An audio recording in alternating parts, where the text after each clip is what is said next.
ઊંચા છે, માથું નમાવતા નથી.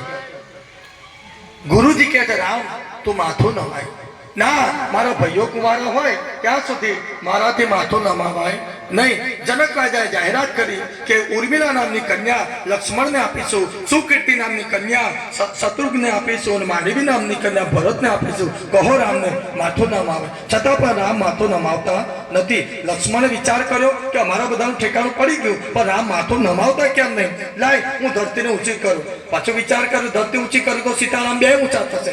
શું કરું? લક્ષ્મણજીએ બુદ્ધિ વાપરી અને રામના ચરણ પકડી લીધા. રામના ચરણ પકડ્યા, ચરણ છોડતા નથી. રામ નીચા વળીને ચરણ છોડાવવા જાય એવી જ રીતના ભાભીને ઈશારો કર્યો, હું પહેરાવી દઉં. અને સીતાજીએ મહારાજ વર મારા રામને પહેરાવી દીધી.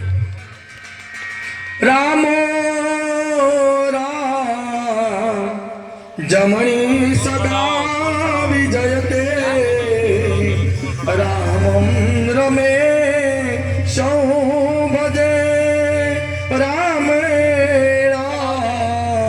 વિહતા નિશાચર ચમો રામાયતા સ્મે નમઃ રામાના સ્થિપરાયણ પરતરો રામ સદા સૌમ્ય રામે સદા ભવતુ મે રામં સદા મંગલમ. સુમર સાવધાન, વર કન્યા દાન દાતા સાવધાન. બોલો રામચંદ્ર ભગવાન કી.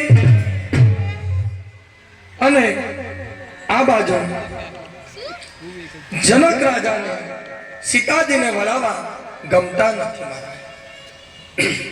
રામના લગ્ન થયા ત્યારે રામની ઉંમર 15 વર્ષની હતી, સીતાજીની ઉંમર 6 વર્ષના હતા. ભગવાને કૃપા કરી અને તે પછી જનક રાજાએ 6 મહિના સુધી જાનને રોકી છે. જાને યા તો ખૈખઈ મમરાના કોથળા જેવા થયા અને 6 મહિના સુધી જાન રોકી સીતાજીને વળાવતી ઘડીએ મારા જનક રાજાએ આશીર્વાદ આપી કે બેટા